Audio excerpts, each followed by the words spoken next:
Hello, aspiring hunters. Welcome to the Hunter Experience. Have you ever had that deja vu feeling while watching a new anime? Like, you're there, all hyped up watching an epic fight, and suddenly you think, hey, I've seen this before. That's exactly the feeling a lot of people had while watching the second season of Solo Leveling, specifically the highly anticipated Jeju Island arc. This arc, which is without a doubt one of the most intense and eagerly awaited parts of the series, brought back all the hype Solo Leveling had built over time. But it also brought something else, a rather loud resemblance to one of the greatest arcs in modern shonen, the Chimera Ant arc from Hunter x Hunter. But hold on, before accusing one anime of copying the other, let's take a step back. Let's break it down together piece by piece. What's similar, what's different, and whether this inspiration is a tribute or a straight-up copy. If you're prepared for the incredible Hunter journey, click like and subscribe to the channel to join our troop. Don't forget to comment on who your favorite character is in Hunter x Hunter. Now, let's continue with this incredible story. Both Solo Leveling and Hunter x Hunter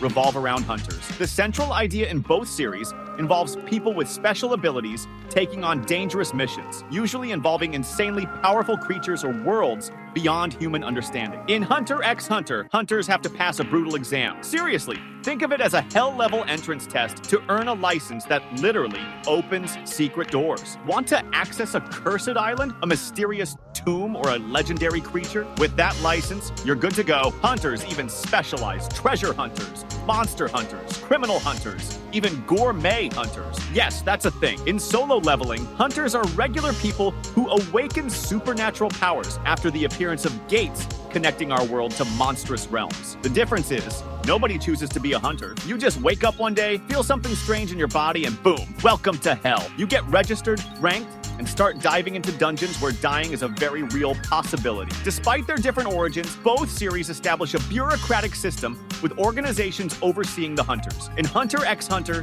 it's the Hunter Association. In Solo Leveling, it's the Korean Hunters Association. Both have leaders, regulations, and rankings, and both are also filled with controversies, corruption, and questionable decisions. So far, this all sounds like standard shonen world building. But now, we get to the heart of the matter, the arcs. This is where things get serious.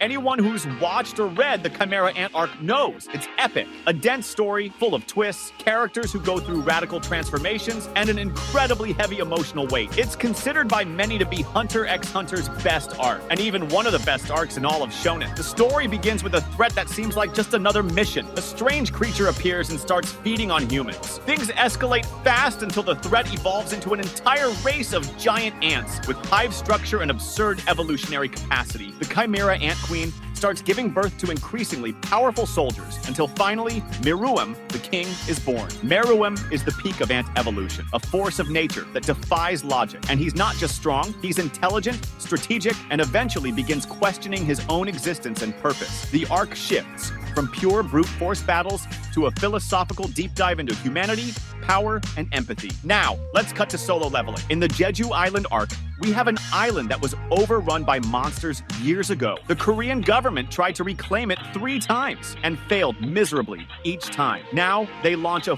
4th expedition, bringing in the country's most powerful hunters and even support from abroad. And who's in charge of the island? A hive of mutant ants. Yep, ants, and not just any ants. The queen of the mutant ants is there, spawning an ever stronger army. Eventually, she gives birth to the Ant King, a monstrously powerful creature. He shows up, wipes out S-rank hunters with ease, and starts spreading chaos. Sound familiar? The similarities between Solo Leveling's Ant King and Hunter x Hunter's Meruem are striking. Both are born as apex predators, superior to everyone and everything around them. From the moment they appear, it's clear they're not just another boss, they're final bosses, endgame bosses. Meruem is born and immediately challenges the meaning of human existence. He wants to understand humans, master games, and prove he's the supreme being. But over time, he meets Kamugi, a blind girl who plays a board game called Gungi, and he begins to change. He shifts from a merciless force into a tragic, touching, almost human character. Meanwhile, the Ant King in Solo Leveling has a different journey, but with similar beats. He begins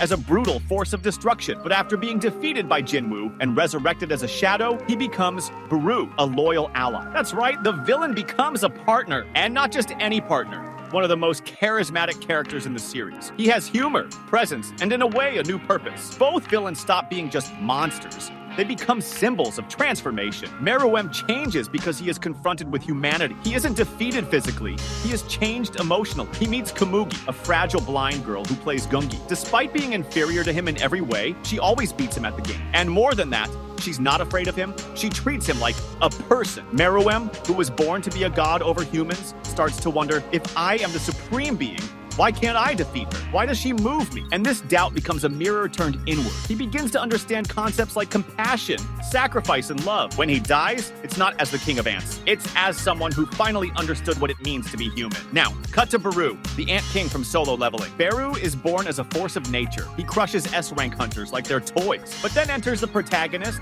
Sung Jinwoo. Beru is brutally defeated by Jinwoo. And when it seems like it's the end, he is revived. Not as the same ant king, but as a shadow. A soldier subordinate to Jinwoo's will. And here, Beru's path changes. He remains powerful, remains brutal, but now he's loyal.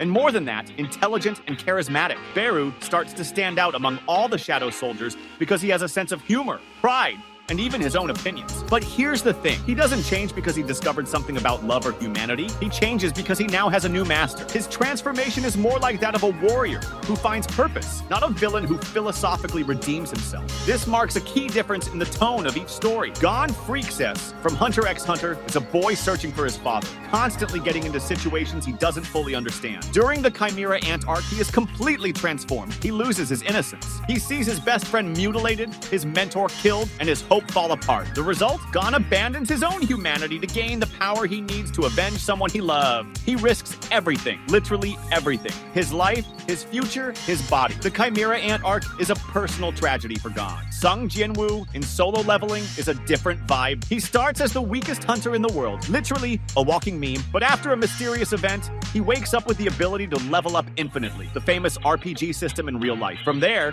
he keeps growing, learning, and dominating everything around him. By the time we reach the Jeju Island arc, Jinwoo is basically a demigod. The arc serves more to show how overpowered he is than to break him down emotionally. The tension isn't, will he win, but rather, when will he show up and save everyone? That difference shifts the tone of both stories. Hunter x Hunter is about loss, about breaking, about the weight of carrying the world on your shoulders. Solo Leveling is about rising, about dominating, about reaching a new level. Hunters, that was our video for today. Leave a like if you enjoyed our video, subscribe to the channel as it is still very new, and I'll see you in the next video. Until then.